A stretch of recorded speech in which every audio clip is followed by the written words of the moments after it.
Welcome, everyone. Sorry for the delays. We were having some technical issues, but first I'd like to introduce my co-host today, Marsha. Marsha, how are you doing? Hello, I'm doing great. Thank you. Well, that's great. And our guest today, multi-talented. That's all I'm going to say for right now. TJ, TJ, how are you doing today? I'm doing great. Thank you very much for having me on your show. Yeah, it's been a while since I first talked to you. You are a busy guy. Yeah, what's it been? At like 3 or 4 months or something? I don't even know. Something like that. No, you are the second longest. The longest person I had was my first guest, which was like 4 months. But I think you were like 3 and something. So you were close. You almost broke the record. You came very close. Yeah. Damn it. I know. Some people like to break that record. I don't. But, well, you know what's interesting is I'm literally in between movies right now. I start one on Monday, and I just wrapped one yesterday. So I was like, I'm not canceling this. I have time to do this, and I'm a man of my word. When I make time to do it, I'm going to say I'm going to do it. So yeah. When do you fly off to Monday? Oh, I'm here in LA. This next one's here. Oh, so this one's here. Okay. Yes. Thank goodness. It's nice to stay. So you prefer to stay in town if you can? If I can, yeah. I mean, I like to travel. It's like going to China. I've been there twice now, making movies. You've been twice? Yeah. How long have you stayed each time? So the first time was in December, just before Christmas. I was there about 2 weeks. And then the second time was in February. I was there for about 3.5 weeks almost. Oh, okay. When in December were you there? I was there from like December 10th until about the 22nd. And then and I was in Qingdao, China. And it was, I've never experienced being in another country like that before. I mean, I've been to like Mexico and Canada. They don't count. No. Yeah. Yeah. All on the west side, in Canada, at least. I've never been to Toronto or anything like that, more east. But anyways, being in China was incredible.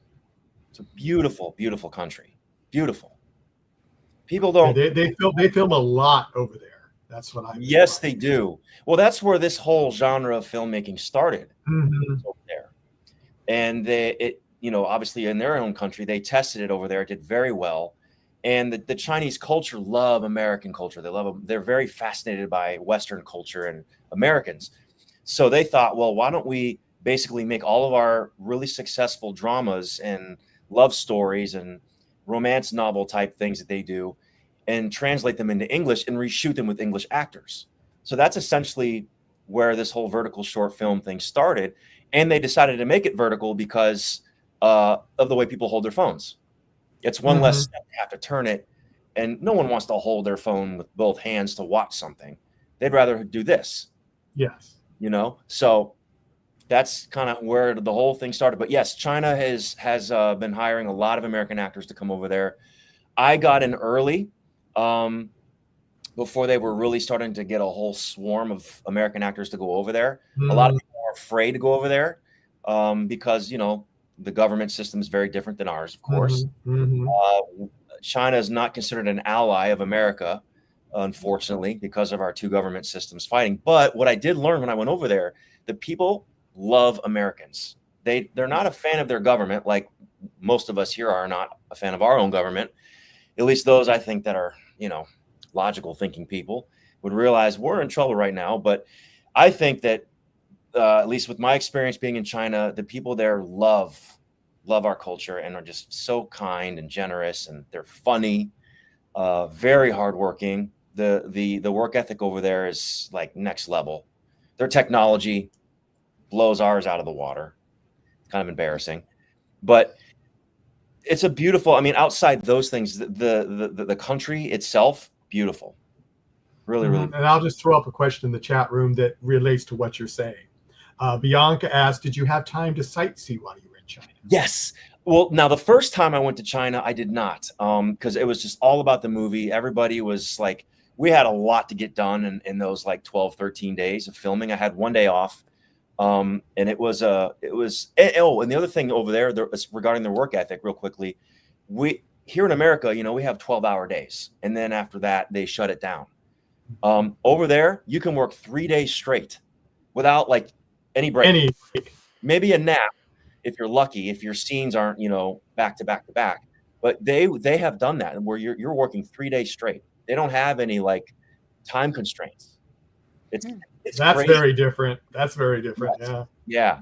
But back to the question. The second time I went to China, yes, I did. I was in Zhuhai, China, and there was, I don't know the name of this amusement park, but we ventured outside the city about an hour and a half or so into the mountains, and they had this incredible amusement park, like nothing I've ever seen. They had like a go-kart track that starts at the very top of the mountain, and you have to literally hike the mountain to get to the top of this go-kart track. There's no like elevator or lift of any kind to get you there. You have to hike stairs to get there. Oh. It was crazy. But what's cool is the whole theme of the park is designed like it's Jurassic Park. Like they have dinosaurs, like it looks real. It was crazy. So you're distracted by all of that, and it's in the mountain. Like you're in the mountain region. There's no like studio built into it. It's just the nature, and they have a dinosaur that jumps out at you out of nowhere. Things like that, right? And then before you know it, you're at the top of the mountain, and instead of hiking back down, you take the go-kart all the way back down. It's so cool. Oh my. Yeah, it was wild. That is, needs to say, a little bit crazy. It's crazy. It was crazy. I mean, the things that, and they, you know, I'm sure you've seen on social media, they have these famous bridges that are made of glass, and they're like 1,000 feet above the ground. That's and I walked across 2 of those at that park, like an idiot. I'm like, what am I doing? Oh, they had 2 of them at that park. Yes, they have one like a drawbridge that goes over this huge, like you can't cross it without going over this bridge. And what was crazy is you're so high up there that the wind, it's windy up there, and the whole thing is swaying, and you're like, what the hell am I? Why am I even on this bridge? That's an amusement ride all in itself. Yeah. And then even higher up is another platform that does not cross all the way to the other side. It has these like extended, you know, like these houses that are built in the mountainsides where they have these long sticks in the front. It was like that, and the whole thing is just glass, a big circular round glass with an extended you know, long way to walk to it, but you're way over the mountain looking down. And on that one I was like, hell no, not doing that one. Hard pass. Did anybody else in your group go? Everybody went except you. You mean the big on that one. So what happened was, thank goodness, because we were so enthralled with looking at all the dinosaur stuff, and very carefully, gingerly going across that other bridge, the go-kart tracks, they were going to shut down in like 5 minutes before we got there. So we're like, okay, let's not do the sightseeing thing on this big platform. Let's go get to the go-karts before they shut it down, because otherwise we're going to have to hike back down the mountain, like have to walk back down it. And we're like, no, let's get to the go-karts. So that's what we did. Well, that makes sense. That makes a good excuse. Good excuse. Exactly. That's what I say. Yeah, that's a very good excuse. Now, you did answer the one question that we ask everybody, kind of. I don't know if you want to re-answer. We asked them, I'm sure when you started Verticals, your friends had no idea what you were talking about. Correct. How would you describe to your friends what you were doing? Sure. So basically, my answer was simple. Like, how do you hold your phone? And they're like, well, like this. I'm like, exactly. That's the format of the movies now, because everybody's watching content. YouTube, they're playing video games on their phone. It's all kind of become Instagram, Facebook videos. It's all formatted to be that way. So very vertical. So it's just easier for people to watch movies that way. And it is, it was very new at the time, of course. No one was doing anything vertical outside YouTube, Instagram, Facebook videos, things like that. But yeah, I just said it's the same thing. However, as an actor, it's a lot more intimate to work together, because you have a lot less space to fit inside the camera frame. So you're like literally nose to nose a lot of times in scenes, and they may not even be confrontational kind of scenes. It's just they want to make sure you're in frame, both people. Yeah. So No, in that regard, it was very, very interesting. I come from theater. That's my background. So there's a lot of space on a stage. Yeah, I was gonna say you ton of space, movement, and you forward and back, and you use it all. Yeah. Correct. Yeah. You know, you have like your blocking that you figure out, I'm going to go here at this time and, you know, do this. But, and then same thing with, horizontal. You have a little bit less space than say a theater stage, but you do have space and you do have blocking and you move a little bit. Verticals, you have a lot less blocking. It's more intimate. It's more about what's happening in the eyes and the face, your behavior in your face. There's a lot of close-up shots, even though you have medium shots, which are, you know, your chest up. It's still intimate because it's vertical. Yeah, there isn't much room to move around. That is the truth. But what I appreciated about like literally every single person I talked to about the vertical space, they're like, oh, that's interesting. That all makes sense. Very cool. Like they were all like, great. So it was all positive feedback.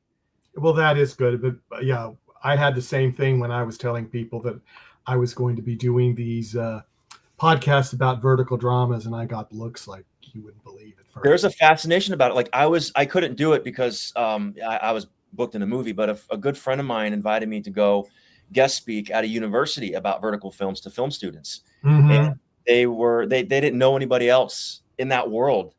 And I said, I absolutely want to do it, but I may be booked for a movie. And unfortunately for them, I did a movie.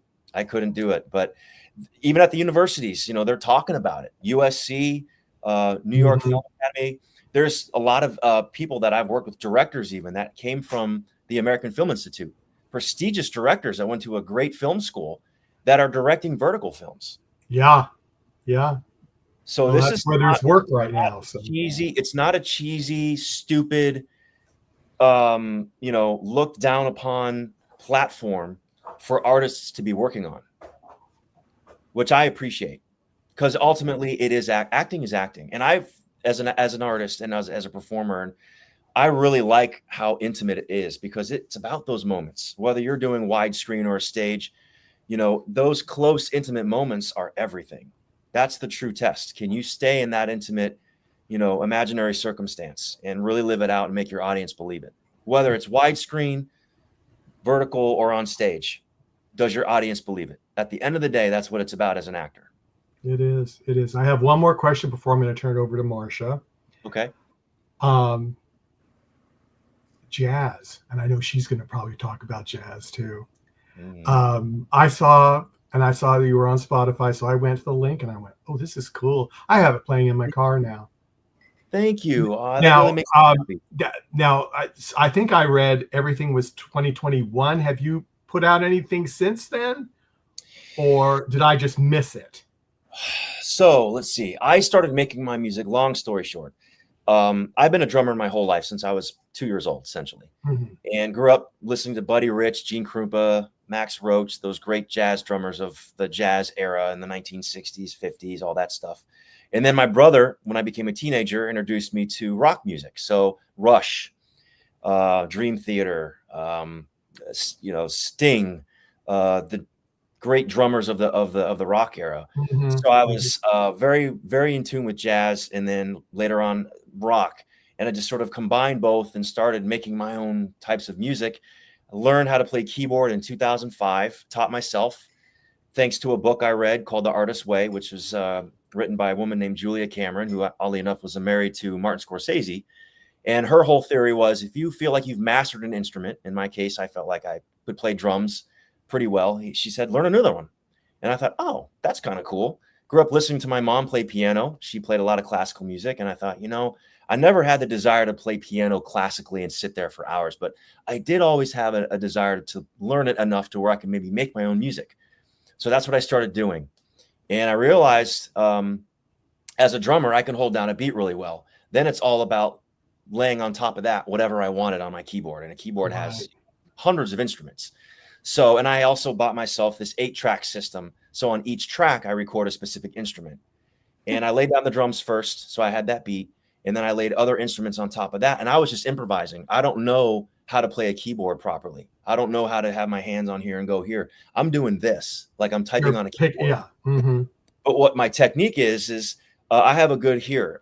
Like I know tone really well. So when I knew that keys made sense, I would basically cut up these pieces of paper that had a little bit of glue on them, those stick-it notes basically, and just lay it on the keys. So I knew those keys made sense. So that when I touched multiple together, it all made sense. None of them sounded like they were out of tune. They didn't clash. Yeah, it's so crazy. But I tested it with these kids that I was a nanny for at the time. I worked as a nanny for like 10 years for some very affluent families here in Beverly Hills and whatnot. And those are the most difficult. I feel like kids are the most honest, more than adults. And I'm like, okay, well, let me see if these kids like it. They loved it. They actually really liked it. So I was like, okay, maybe I'm onto something here. And then I tested it with some adult friends of mine and my family. They're like, this is you? I'm like, yeah. They're like, this sounds like this could be on the radio. And I'm like, yes. So it just inspired me to keep going. And altogether, I've made over like 50 songs. You saw on Spotify. I've got 2 albums out there now. I made a Christmas album, but I'm not going to release that right now because that's too expensive. You have to buy the copyrights basically to launch something like that. Yes. But all my stuff, it's all original. That's what I thought, because when I was listening, now hearing what you just said of how you put it together, I was wondering how some of that was put together, because it didn't sound traditional to me. No, it's not. Because I mean, I took 10 years of piano. I played the organ. I tried to play the violin, and that did not work. So I bet your neighbors loved you on that one. Oh my God. Nah, well, not really. But organ I didn't play at home, because I just played the piano and then went somewhere that had an organ. But, okay. But still, it was, I mean, I just went, this is not traditional, but I liked it. I hope you didn't hear that. Is that thunder? Wow. Where are you? Where are you located? Outside of DC. Oh, okay. So yeah, we were supposed to get, I've been having warnings for the last hour saying we were going to get these horrendous thunderstorms, but I have battery backup, so we'll still be going. Okay. Okay. Or I'd have to make Marsha take over, but then she would really be mad at me. But I am so happy you answered that. And I know Marsha, if I remember right, Marsha really likes jazz. Oh, great. I thought so. So I'm going to turn it over to Marsha, because I have a feeling she's got some questions on that note, and then we'll go back to the chat room after that. So. Perfect. Well, one thing I wanted to say about your drumming, I've seen you drum, and you're so good. It's kind of annoying. Thank you. That's probably the same answer my sisters would give me too. Growing up, listening to it every day, Well, it's just, it seems so natural. Was it natural for you to pick up drumming? It was, because I started so young. My dad, we had a basement in our house, and he had the drums down there, and he played all the time to his jazz records. And I'd go down there and I'd want to hang out with my dad, play with my Matchbox cars. And I was just fascinated by all the things he would do and his facial expressions, because these are when a musician's really focused, if you really watch them, they make funny faces. If you watch a jazz drummer do a drum solo, even Buddy Rich, I mean, That's faces true. They make, it's very entertaining. And I remember looking back on that, how fun it was to watch my dad play drums and how much fun he had doing it. And then my brother, Jason, he's 8 years older than me. He would get on the drums and play. So I wanted to be like my dad and my brother. So I learned just by listening to it. I was never traditionally trained on how to play drums. My dad and brother showed me like where to put the hand over the hi-hat and the stick down here and play and do this. But as far as like drum lessons, never had them. Well, speaking about funny faces, I looked on your resume, and one of the things you have there is funny faces. Yeah. So did that come out of the drumming, or is this a whole new side of TJ that you worked at? No, that just comes from my parents. Growing up outside of music, we watched a lot of movies growing up. My parents, a lot of TV, a lot of movies. They're into the arts. My mom played piano, my dad drums, kind of thing. And my dad's, one of his favorite actors growing up was Peter Sellers. So we watched all of the, Pink Panther movies. We grew up watching the Cosby Show, so Bill Cosby always would make those, funny faces, and it was Mhm. hysterical, genius. Home Mhm. Improvement, all those kinds of shows. A lot of comedy in our family. Steve, gosh, I'm blanking on his name. Martin. Thank you. Mhm. Everything Steve Martin did, my dad loved. So comedy was like the thing, and my mom and dad were really funny. Like my dad always made funny faces. My mom would chase him around the house with a wooden spoon, because he'd say something sarcastic, and he'd literally run around the table. I mean, this is what I grew up with. I had such a fun childhood, and my parents, were not afraid to go to that level around us, and even at dinner parties, and they would host these parties at our house, and I mean, people loved coming to our house because my parents were so fun and inviting Yeah, and silly, and yeah, it was just, so that's kind of where I get it from. But I don't that's showcase a cool. lot of that in my work because a lot of Mhm. stuff I get is more dramatic, it's more serious, and I love that too. But yes, there is a big part of me that people have yet to see. Mhm. So maybe they will. I have a lot of like home videos, Christmas videos with family where I'm making the dumbest faces, doing the stupidest stuff that I sometimes put out on social media. But yeah, as far as an actual script of comedy, I've yet to do, and I can't wait until I have that opportunity. Aha. Okay. So we have that to look forward to among the how many 20 or so you booked in the past year or so? Oh yeah. So I started acting. I came out to Los Angeles as a model. That's what brought me out here.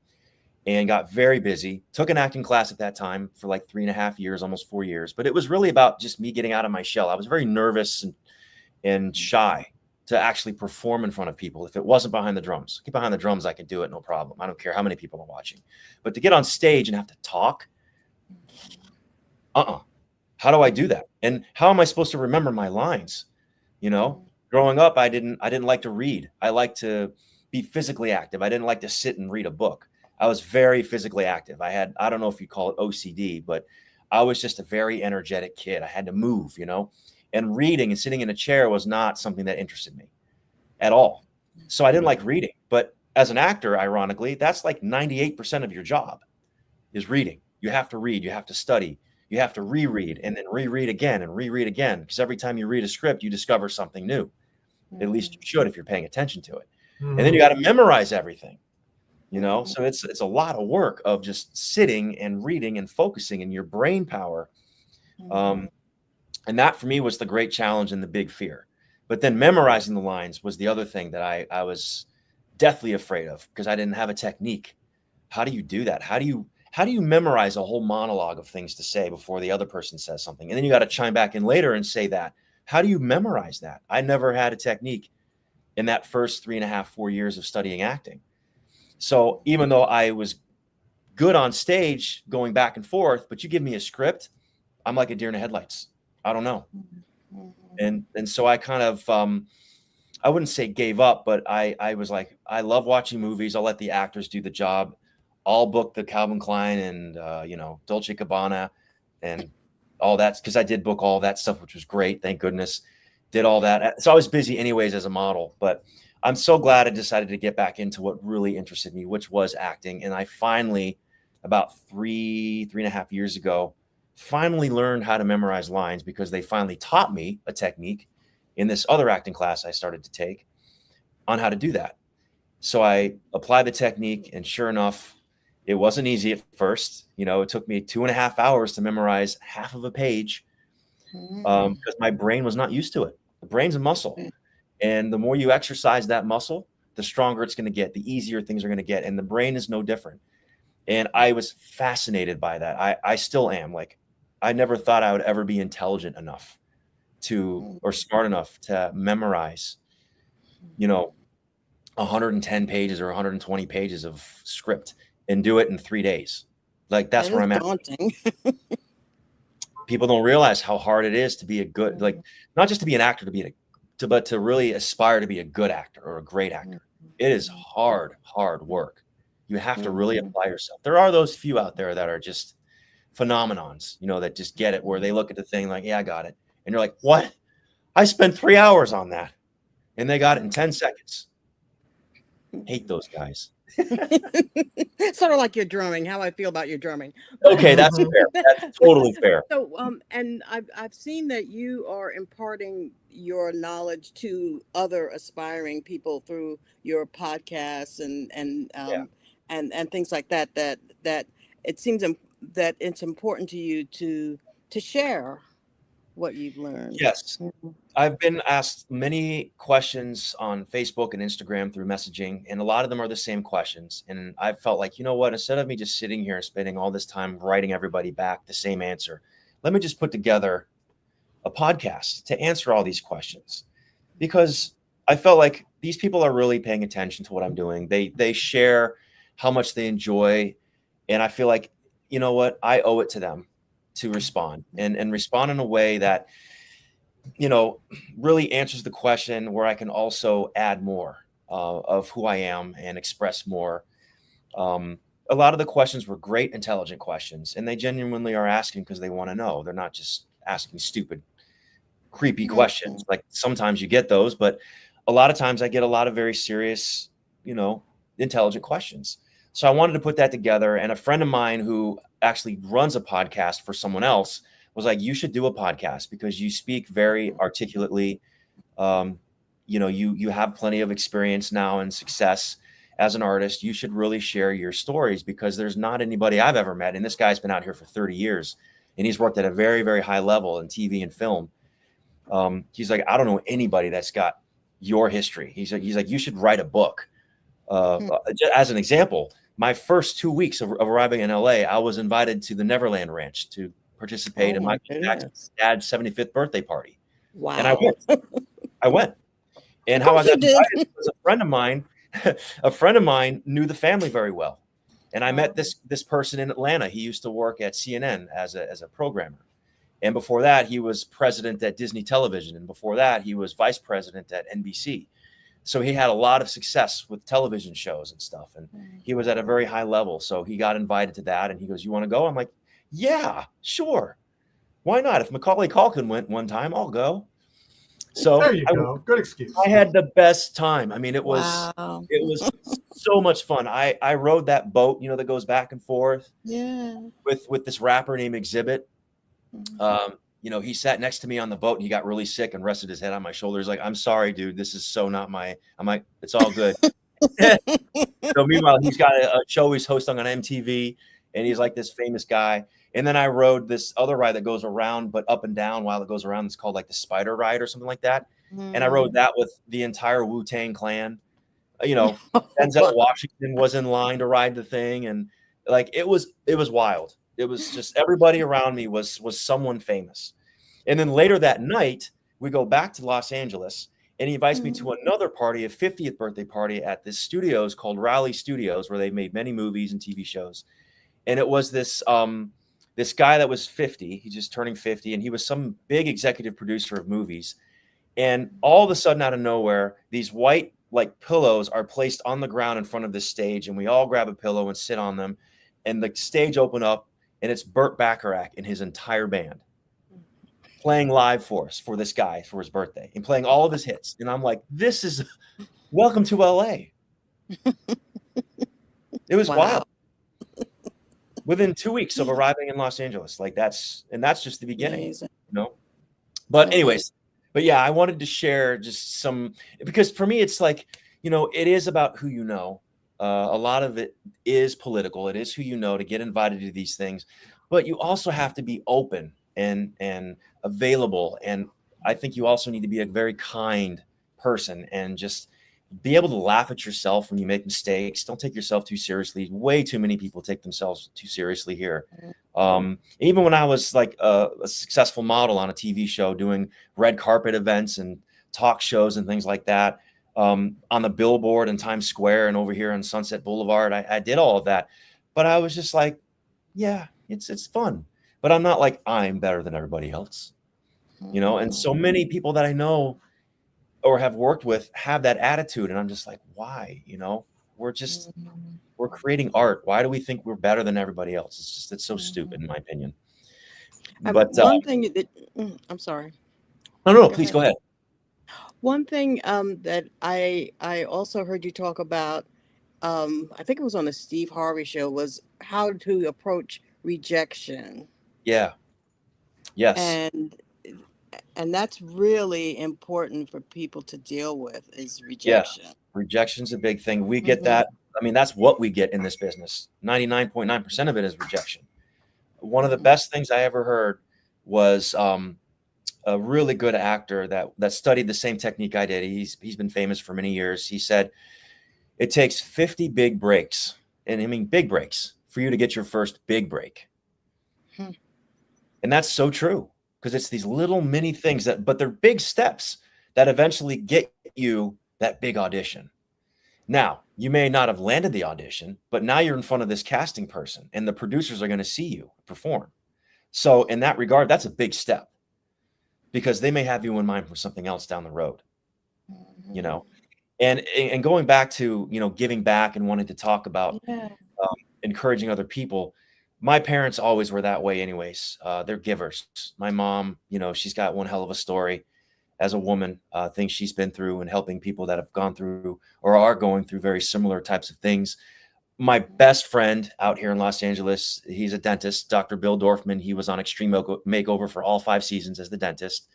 He does many foundations, nonprofit organizations where he speaks publicly, gives his time all around the world about his work as a dentist and also as a businessman. He created a teeth whitening product called Zoom, and it's an in-office, Yeah. teeth whitening service that everybody pretty much knows about now. And he sold that company to Sonicare for $300 million, Phillips. So he went from being just a dentist that created a product that was on a television show to becoming a gazillionaire. And he loves talking to other people and encouraging other people and giving people, opportunities and introducing people to other people to see things develop. He loves that. And because I worked for him for 3.5 years as his nanny at the time, his girls were, the twins were 5, almost 6, and the oldest was 11, almost 12, I think. No, she was 9, almost 10. They were young, 3 girls, and we had the best time. But as their dad, I always saw him talking to other people and making things work and introducing people to people. He invited me to every event that he was invited to, literally. The Playboy Mansion for their Halloween parties. Every year I'd go. He invited me to this very exclusive party where these 2 major agencies were merging, and it was wall-to-wall famous actors. Leo DiCaprio was there. I had an amazing conversation with Christian Bale, just he and I, for like 20 minutes. He just finished shooting The Machinist, which he won the Academy Award for. Yeah. And now he's putting weight back on to play Batman. But no one knew he accepted the role yet. He talked to me about it at the bar. Oh, I didn't have wow. a drink. I just had water. And he was just kind of hanging out by himself. And Bill was like, "Hey, TJ, this is my patient, Christian." Christian Bale was his patient. And Christian's like, "Hey, Dr. Bill." And he's like, "Hey, this is my friend TJ. TJ's my nanny." And Christian's like, "Oh, no way." And he's like, "That's kind of cool." I'm like, "Yeah." So we started talking, and I said, "So what are you working on next?" He goes, "Honestly, I'm not supposed to say, but I just finished shooting a movie, The Machinist, and now I'm putting weight back on to play Batman." And I'm like, "What? No way." And he goes, "Yeah, I'll be Batman." And I'm like, "Amazing." So we started talking about lifting weights and his training program, and like it was just an amazing experience, And then I saw Jennifer Garner and Ben Affleck when they were together. I met them both there. Very sweet, very nice people. And just a whole slew of other celebrities were there, just celebrating that their agencies were merging at this private, I guess it was like a restaurant bar that they shut down for the event in Hollywood. But things like that Bill, my friend Bill Dorfman, would invite me to. And I realized, you know what, someday when I become successful, because I feel like I will, because I'm in the right room, I'm around the right people. I've worked very hard to get to where I am, and I'm not going to keep working hard. Something eventually is going to click. I want to do what Bill's doing. I want to give back. So that's kind of what I've been doing, throughout my whole career, from the moment I started to where I'm at today. I'm not shy or afraid to talk to people. I'm willing, of course, to give my time, and just seeing really successful people do that encourages me to do it too. Because I'm like, who am I to say no to somebody that wants to have a question answered? That's cool. Because you never know who's watching, number one. You never know the impact you're going to have on that person that you're speaking to. Number two, that ripple effect, you never know where that leads. That's right. And also, I think like what Tom Cruise does, because I had an opportunity to work with him back in 2005 on a Mission Impossible promotion for that movie that he just wrapped. How kind and generous he was, not just his work ethic. I mean, I got to really work with him one-on-one, but also watch him work when I wasn't involved. Man, that was the greatest acting class I ever took, was just watching him work that day. But also his level of kindness and genuineness in his interviews and giving his time to people. And a guy at that level that's doing that, like, who am I to say no and not give my time, So that's sort of my philosophy behind why do I do what I do. Mm-hmm. Okay, Michael. Yeah, I'd better get to at least a couple of questions. Okay, sorry, I'm probably no. I mean, wonderful. this has been fascinating. So wonderful. I hope people they're going to probably yell at me and say, "We want TJ back because you didn't get to my question." But I'm going to try to get. I'm trying to get to a few of them that I can. I'm trying to go back to the reason that I asked you to come on, and then I found out you did all this other cool stuff too. So we're going back to verticals. Okay. Characters you played, which one do you relate to the most? I think that was it Watt? I'm not familiar with that one, or was that the name of the character? Yeah, it's called the MWRA is Moonwolf's Real Alpha. Okay. That's my most recent film that just came out. Okay, so is the character named Watt then? Is that correct? Yes. Okay, so I thought that was a typo. Gray or Victor LeBlanc, which one do you relate to the most? Which one do you relate to the least? Oh my goodness. So the character I relate to the least, but I had the most fun and I found most challenging, and that's probably why the character I relate to the least became most challenging, was my very first vertical film, where I played two characters, Kyan, and the people that watch these movies would know, Kyan and I can't remember, but it was a werewolf movie basically. So when I wasn't a werewolf, I was like this kind guy, sort of. No, yeah, like I was a leader of my pack. So I had I was kind, but I was very stern and serious. But when I was the werewolf, I was like a wild, violent, couldn't control my emotions kind of character. And that one I found the most challenging because those characteristics are not really who I am. The one that I felt I was the most related to was my first movie it just came out also from China. I'm blanking on the name of it. Let me pull it up because I have it right here on my phone. Again, people that watch these movies would know. They do know. It's like it's called Billionaire's Canvas Cinderella. Oh yeah. That just came out. That was my first movie I did in China. That one was the one I felt the most connected to. He's just a sweetheart of a guy that genuinely loves and cares for his girl that he falls in love with and wants to protect her with everything he's got. And he'll go to no lengths to protect her. That I felt, and also he was a very confident businessman, experienced businessman, but also very humble and gracious, but again, very protective of the woman that he loves. And that's me. That's like my girlfriend. We've been together for 5 years exclusively, and she's an incredible woman. She blows my history out of the water, believe it or not. You think my story's crazy. But and also just being the way I was raised, my dad providing for our family and being a protector, and just a wonderful husband to my mom. Yeah, I relate to him the most. I had a lot of fun on both. They were both very different experiences.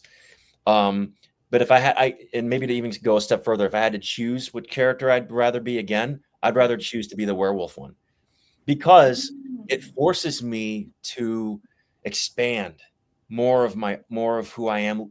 That's the one thing I love about acting, is if you're really paying attention and you're really truthfully living out those imaginary circumstances, you forget, it's a script. Yes, it's going to be in front of an audience. Oh, I hope I sound good. I need the money, or I hope the director likes me. I hope I book another movie. You got to throw all that out, and you just have to live in those imaginary circumstances truthfully, and you trust those moments, moment to moment, every single time, every single take. You're going to discover something new about yourself. And that's what I love about this work, is you get to play in the delight of discovering something new that you may not have known existed in yourself before. Like, wow, I can't believe I reacted that way. But you're in the moment, you know? And in this work, you can do that. It's a safe place to be honest, to be like raw as you possibly can be. It's the safest place. You can't do that in real life because you're going to lose your job. You're going to get arrested. You're going to be shot and killed. You're going to get your ass kicked by somebody. You're going to hurt somebody's feelings in real life where they're never going to want to talk to you again. But on the stage or in a movie, you can do it 1,000 times. And at the end of the day, it's like, oh, thank God that wasn't real. You get to go home and, no one's hurt. You get to play Hamlet. You kill 1,000 people on stage, but you're not going to be arrested in real life. You're just playing. But every time you do it, if you're really being genuine in the moment, no two takes are ever going to be alike. Never. And this is something that I learned in my acting class. They say you should never have a preconceived idea. It's good to come in with ideas, make a choice, make a strong choice, but let that choice take over. Don't plan everything. Just come in with something strong, some kind of emotion that fits where the scene starts, and then let the rest just play out. Forget everything else and just work off that other person. What are they giving you? I mean, anybody can say the words, anybody can recite lines, but what makes acting interesting and what makes actors interesting is their behavior when they're saying it or responding. There may not even be words. You just react with some facial expression because you're really listening to what they're saying to you. And what's so interesting about that as an audience member is you get to see the raw truth of that emotion. And people aren't stupid. They know what real acting is and what real acting isn't. They know when it's fake. And you watch so many things on Netflix and even on the movie screens. Oh, I don't believe that. I don't believe that that's how that person would really feel in that moment. No way. A lot of the death scenes, or they're running from something scary. You're like, yeah, right. They're just playing it out. They're not really living it out. And there's a big difference. And the audience knows the difference. And they're going to be on the edge of their seat like this when an actor is really living it out rather than just like, yeah, right. I prefer to be the actor that's making people do this and it gives them something to talk about. Yeah, let's go to this question from Edward. Well, it was kind of a statement. And I mean, I'm not sure you said this, but he asked, are heights your worst fear? I don't know if you even said that or not, but you implied that at least the height up on that bridge. That's how far back I had to go. That was back when we were talking about the bridge, glass bridge. So that's what that was about. No, fear is not my biggest. Height is not my biggest fear. When I was there, I looked at that bridge and I was like, holy shit, that's the thing I've seen on Instagram. I'm really going to cross this thing. So this is that amusement park. Oh, great. That's kind of what was playing out of my mind. And I'm like, all right, here we go. So I go across the thing and I was like, okay, this isn't so bad. And then the wind picks up and I'm like, okay, this is bad. I'm out of here. I grew up riding roller coasters. I love those steep, huge drops. Early on in my life, I remember when we lived in Oklahoma City for a period of time, we had to fly to Cleveland, Ohio. I think I was like 5 or 6 years old. We were on an airplane to Cleveland during the summer, and there was a thunderstorm. When we landed in Cleveland, there was lightning and thunder while we're in the plane, and there was a little bit of turbulence. My dad sat next to me, and I've never been on an airplane in my life. My ears were feeling funny because we're getting to the point where we're landing, so you get the weird thing. So that scared me because as a kid, I did have a bad ear infection and I had to have these tubes put inside my ears. My ears were very sensitive to sound. I couldn't go to basketball games, anything that was inside where there was a lot of noise. I couldn't watch the fireworks at the 4th of July because those loud bam sounds when the fireworks would go off. Even though I loved watching them, it hurt my ears too bad, and I'd cry, and my parents would have to take me home. But being on an airplane early on in my life, and my dad sitting next to me to keep me calm, I never really had a fear of heights. My biggest fear, probably talking on stage in front of people. That was my biggest fear. Mm-hmm. And I'm so glad I faced it. And now I have no problem with it. No problem with it. But I know what it's like to experience an exorbitant amount of fear, to do that, because you feel a sense of judgment. Like everyone's judging you. You feel naked. The other thing too is when I was in high school, I was a springboard diver. So you wear a Speedo and you're on a diving board and all eyes are on you. It is quiet. Nobody's saying anything. It's like a tennis match. No one says nothing. And you've got these 3 to 5 people that are sitting there on the edge of the pool like this. And I mean, literally like this. They're not happy, really. And they're judging you from the moment you step on the diving board to the moment your feet land in the water. And you're going to get a score of either 0 or 10. And 0 is the worst. 10 is the best you can get. 10 means it's perfect. Very rarely does anybody get 10s. But you are there like this. And I'm this skinny kid. I always say, because it's true, I look like Kermit the Frog in a Speedo in those days, because I did. I was a very skinny kid. So that in itself was kind of nerve-wracking, because all the other divers had better physiques than I did. You know, they had more muscle. They were more ripped in the stomach. In many cases, they were much better than me. Their technique was better. They did the dives better than I did. They did more difficult dives than I did. But that was a sense of fear. Like everybody's judging me, and I'm in this little skimpy bathing suit. Didn't help that the swimmers made fun of me too. The guys that are on my team, and I'm here to, help them score points. That I think diving was my very first fear, and then getting on stage and having to perform for the very first time with dialogue scared the living hell out of me. But I jumped off that cliff, and I'm still alive. So I realized, hey, you're not going to die, as fearful as it can be. At the end of the day, you're not going to die. Well, on that note, I'm going to close down, but I'm going to throw up 2 comments that were made recently. Can I ask him just a couple of questions? Look at the time, Marcia. That's why I'm doing this. I actually had a quick question from Marcia, if I may ask. Oh, go right ahead. You're allowed to. Yes. Thank you so much. This is your time. I wanted to find out from Marcia, what were some of your favorite jazz influences, or like what got you interested in jazz? Well, jazz is, to me, something that comes from the heart, so that, as you talked about, it's never quite the same.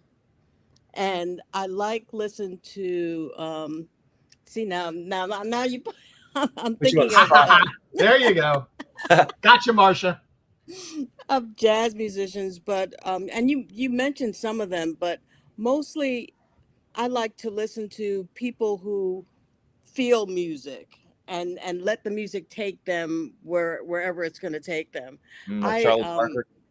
Yeah, my sisters and I used to have a singing group, mostly church music, but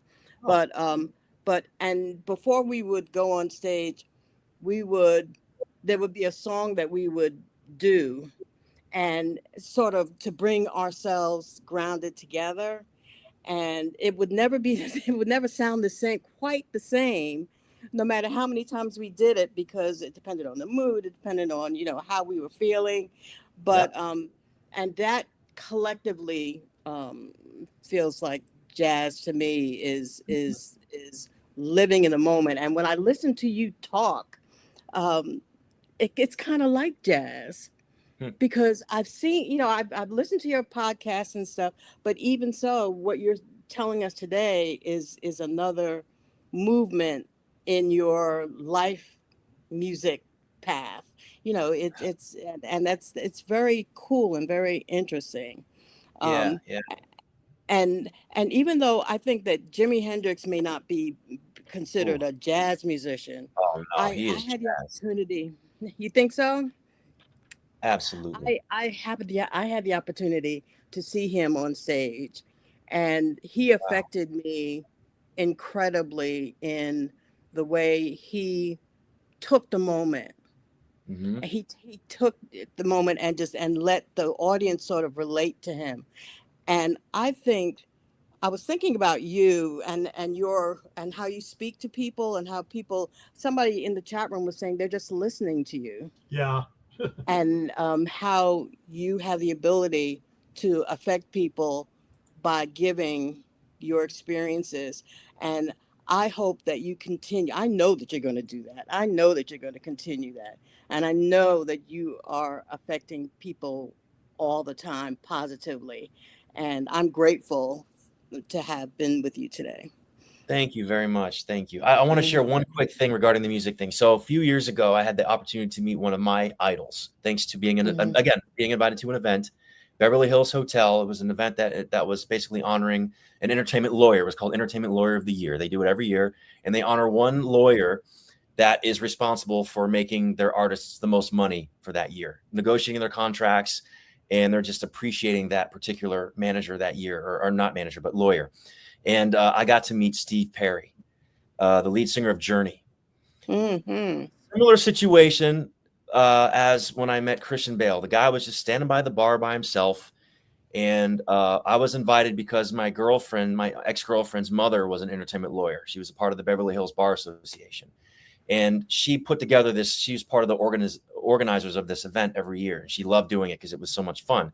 And she got there early. She invited me and her daughter, my girlfriend, Jessica, to go. And she introduced us to Steve Perry. And Steve was by himself. And I was like, oh my God, like I grew up playing the drums to your music. Like everything you guys did, I played the drums to. And he goes, oh, wow, well, thank you very much. And again, he's just a very gracious, kind guy.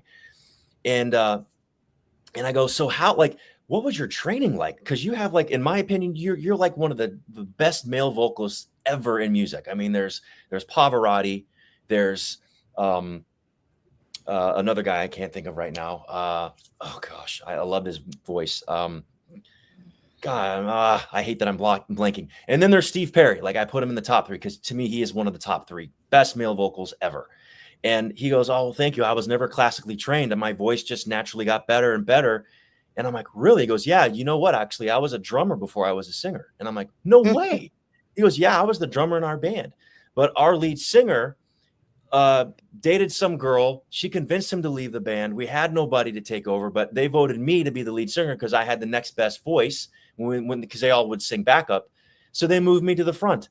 And we had to hire someone else to play the drums. And then my voice just over time got better and better. I'm like, no way, you were a drummer? And he goes, yeah. I said, so what were your drumming influences if you started out as a drummer? And he said, Buddy Rich, like he named all of my influences. So for like 30 minutes, he and I are just gelling about drums. And I showed him my big drum set. I have a huge drum set. It's 11 drums and 36 cymbals. He couldn't believe it. He was like, yeah, it's huge. It's huge. I built the drum set of my dreams, basically, and that's what I recorded all my music on. Was on that drum set. How much room did that take? And a lot. It was like my bed. A whole room. Yeah, Oh, yeah. It was crazy.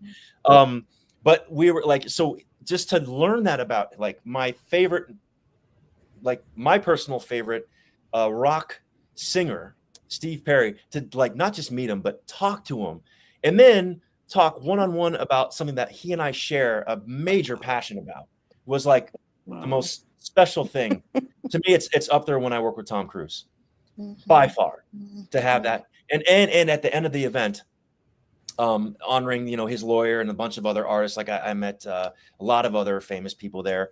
Tracy Chapman was really sweet. I loved her. But at the end of the event, everybody's like surrounded by Steve. They all want autographs, even though they already know him. They just want his autograph. I'm sitting by this big round table with Jessica and her mom, just us 3, just kind of having a conversation. Steve makes his way before he leaves over to our table, and he extends his hand. He said, TJ, it was so great to meet you. Good luck with everything. Thank you for our conversation. And I was like, it was amazing meeting you. And I hope at some point we meet again. He goes, absolutely. Have a good night. And he walked out and left. And I was like, Steve, like literally made his way to our table before he left to do that. And I just thought, wow, what a great guy. And another reason why I, am happy to talk to people. Because I really believe too, like if you really love what you do genuinely, you're going to want to share. You're going to want to be open to talk about it and be around people. And, I don't know. I wanted to share that because that was such a, well, I'm glad you did. And I will say, with what I threw up there, when Bianca said, they're just listening. Now, we only had this happen one other time, and it was about 2 years ago that the chat room went silent for a long period of time. That was when we had an actor on, and she was in a show we were doing, and we had never seen it before. The chat room went absolutely, and they were saying, because we're listening. Right. And this has happened again. This is the second time, TJ. That's very sweet. And Justin, this is what I wanted to post up. Justin said that you're the best speaker that Michael's had on the show so far. Thank you. I mean, that was posted, and I went, yeah, it did. The chat room did go silent, didn't it? I was going to say I'm going to look for your book, TJ, but I'd rather have an audio. Let's do the audio. Because... Well, you know what? Right now, that's the podcast. Each podcast is a chapter of things I've experienced in this insane business we call the entertainment business. Yeah, it's a wild ride. Oh, and I want to say real quick to the actors out there listening, because I'm sure there are a few. At least I hope. Keep going. Just keep working. Rejection's part of the business. I get rejected every day. You wouldn't believe it, but I do. If I started auditioning in April of 2023. Since then, I have an actor journal that I keep with me. And it basically, I write down every single audition that I do. I highlight the ones that I get callbacks on. And I double highlight with pink and yellow on the ones that I book. So I keep track of when I'm 85 years old and I lost my mind. I look and what have I done with my life? What did I do? And I look and I see all these pages of auditions and jobs I've booked. To date, since April 2023, just to give you an idea, I've done 470 auditions. 470. And out of 470, I've booked around 30 jobs now. So rejection is very high. Very high. Yeah, 90+%. A very dear friend of mine, I shared this on the podcast, a guy named Paul Nelson, who's a very good manager. He's Jessica Chastain's manager. We've been friends for 20 years. He said to me, TJ, this is when I first got interested in maybe being an actor. So this is back in 2003, 2004.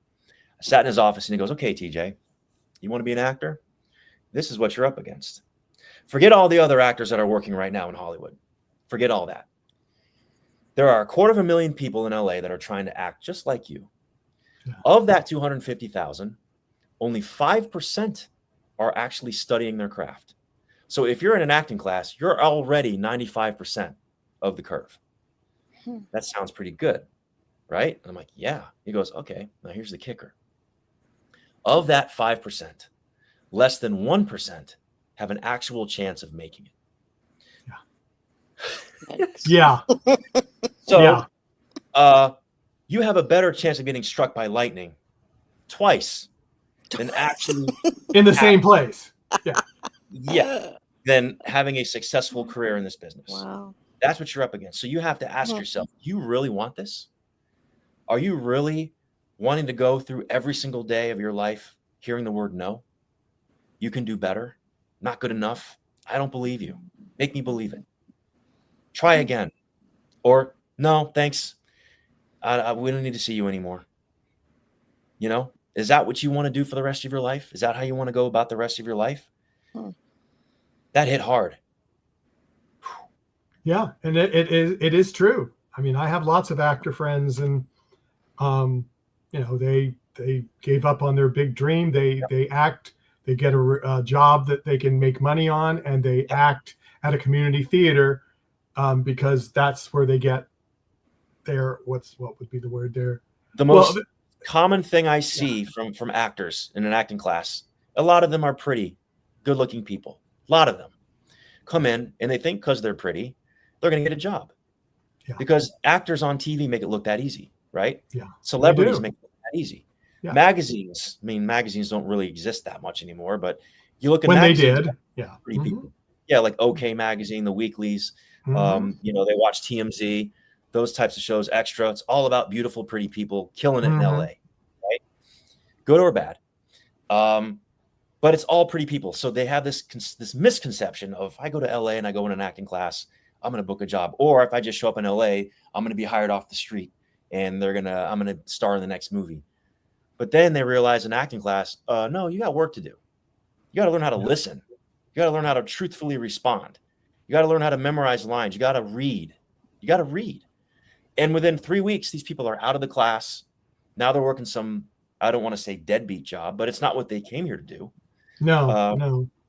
And then 3 months later, they go home. They never come back. And they're frustrated. So it's a question of how bad do you want it? Forget how good looking you think you are. Good looking is boring.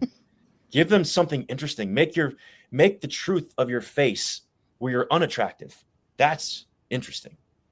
An actual expression of, rather than just that gorgeous fake Instagram filter face that everybody makes to make themselves pretty. How about give us something real on camera? That's interesting to the audience. But yeah, the most common thing I see out here when it comes to acting is these gorgeous people from wherever they come from, and then they're gone. Like, where do they go? It's like 4 months have only gone by. They're already back home. They're already back home. Yeah, they give up. They don't have the work ethic. They don't have the passion. They don't have that real drive or that determination, that motivation you need to really buckle down and have that tunnel vision. It's so easy in this town also to get distracted. You got nightclubs, you got the famous bars that people go to, the restaurants, and there's a lot of people out here that come from money anyways. So they're spoiled and they don't have anything to do. So they're going to invite you to go to stuff. And because they're already financially set, they don't have to worry about their bills being paid every month.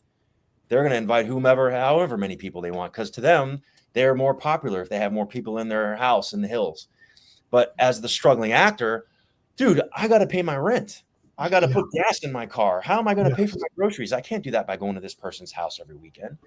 I got to be in my acting class. This is too much. I can't do this. And then they go home.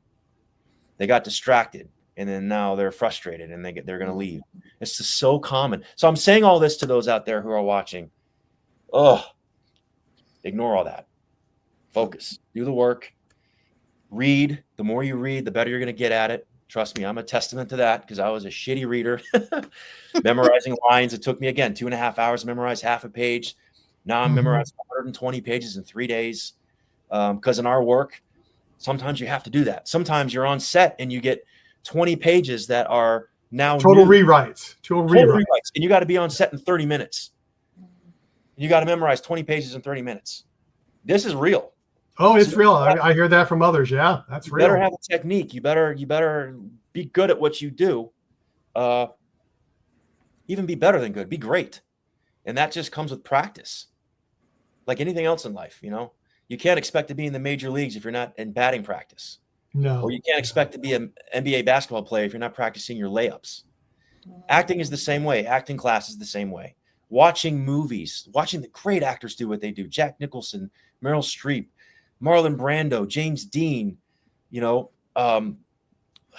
Elizabeth Taylor. I mean, the list is on and on and on. Watching the old movies, people came from theater. That's the good stuff. That is the good stuff. Bianca says, I admire your motivation and patience. Thank you. And then Edward says, you'll become a great role model for upcoming actors. Oh, thank you very much. Already. Thank you. And is there anything else you want to discuss, TJ, before we get out on this? Because you are coming back. I'm going to make you come back whenever you get finished with, and you have another 36 hours free again. I do have something I want to share. I can't share too much because it's a project that just wrapped, but I never imagined.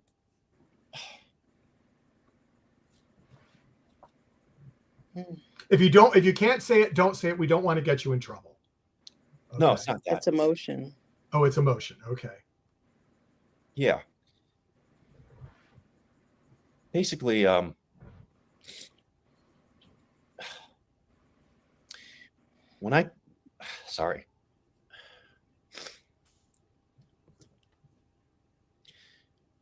when I took my acting class about 3.5 years ago when I started studying, you sit in this chair, very uncomfortable chair, for 3 hours.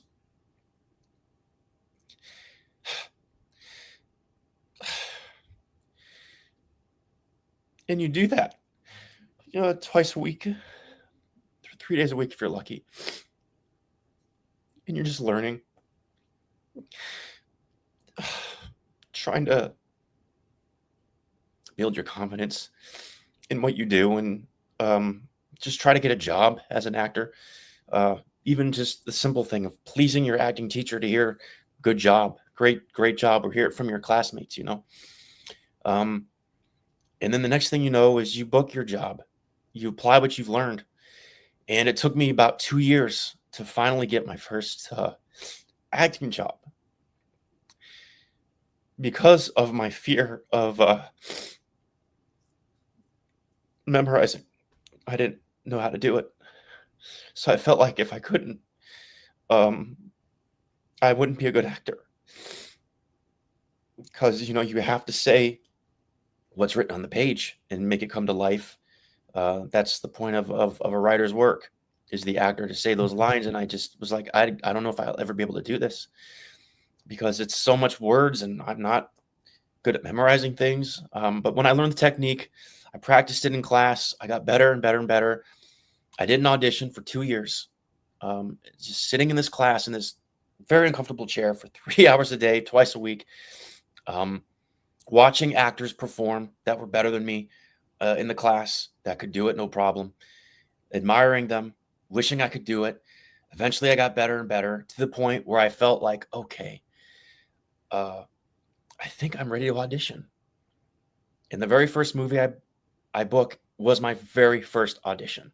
I have that in my journal, that was the first thing I booked. And then, a year and a half later, I'm in China.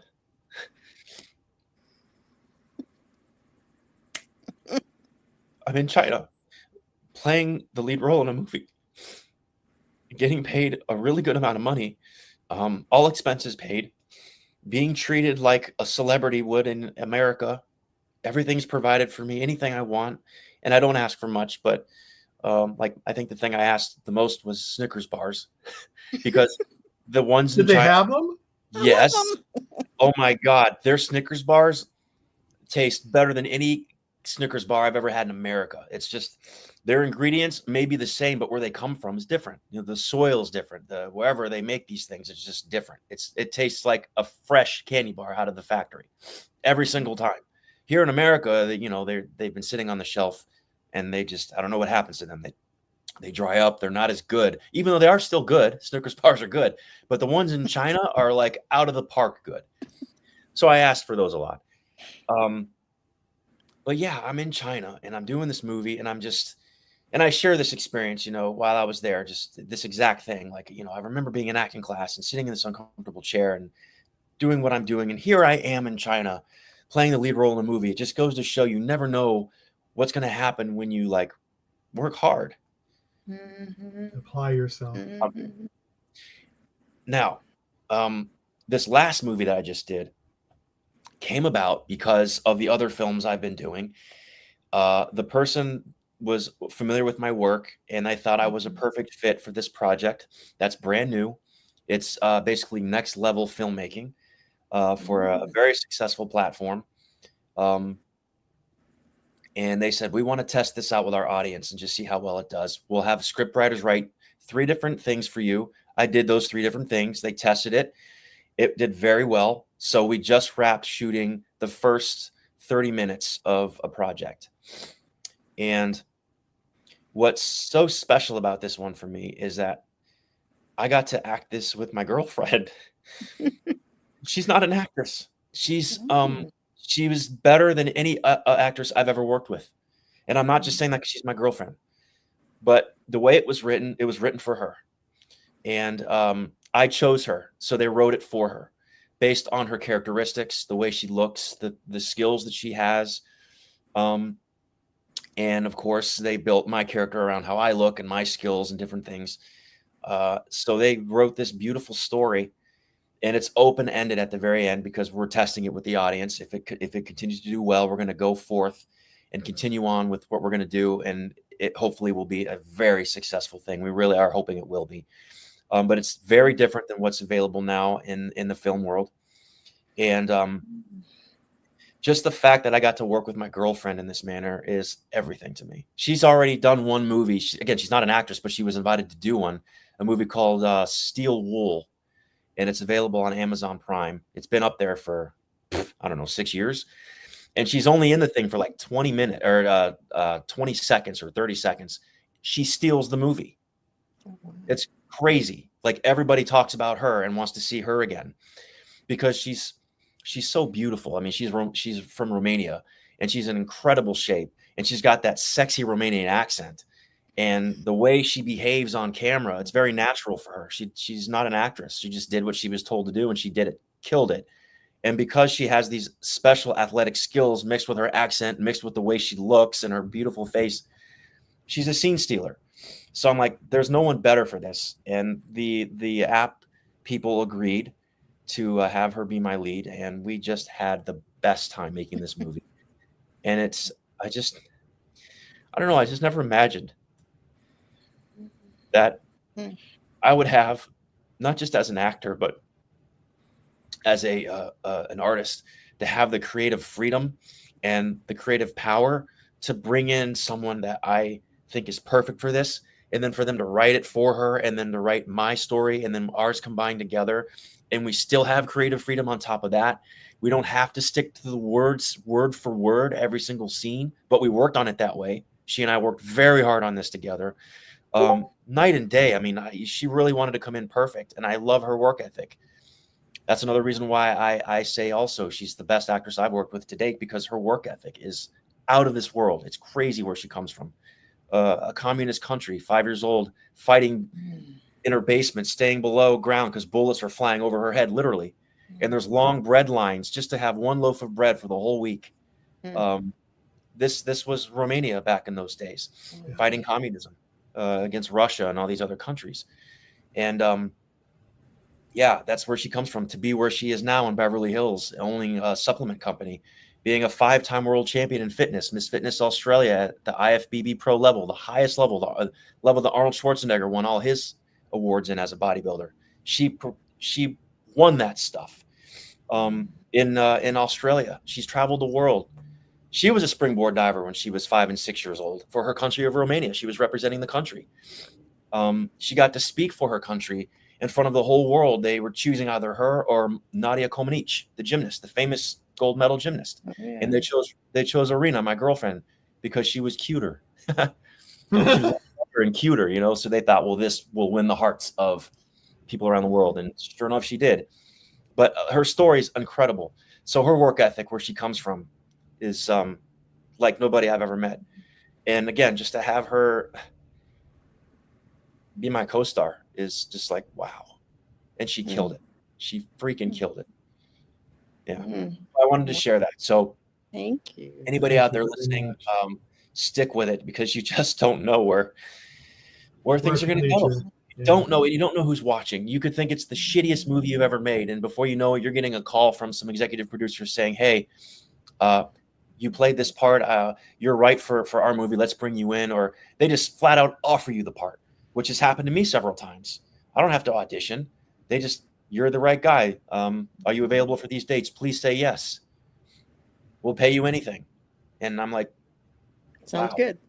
Chinese Snickers bars. Thank you. Yes, exactly. I don't want money. I want Snickers bars from China. No, but I'm serious. Just hang in there. And no matter what field of work you do, it doesn't have to be just acting, anything. If it's your passion, you're struggling, hang in there. All right. What a treat. Wow. That is a great treat. Now, stay with us when we go off air. I'm going to ask you something I don't want to ask it to you on air just because. But everyone, thank you all for coming. So much. If you're into the new Librarians, everyone, we're doing a review show of episode 5 tonight, 8 p.m. Eastern. 5 p.m. Pacific time. And then the next day on Thursday at 2 p.m. Eastern, 11 a.m. Pacific, we've got the guest star from that show coming on, who was also in the Ark. And Marsha, you help me with this because my brain. Leonard Murray. Thank you, Paul Leonard Murray. He'll kill me that I couldn't remember his name, but my brain turns itself off sometimes. But he'll be with us on tomorrow, and he's looking forward. It's the third time he's been back with us, and we are so happy that he's going to come back. So, but on that note, everyone, take care.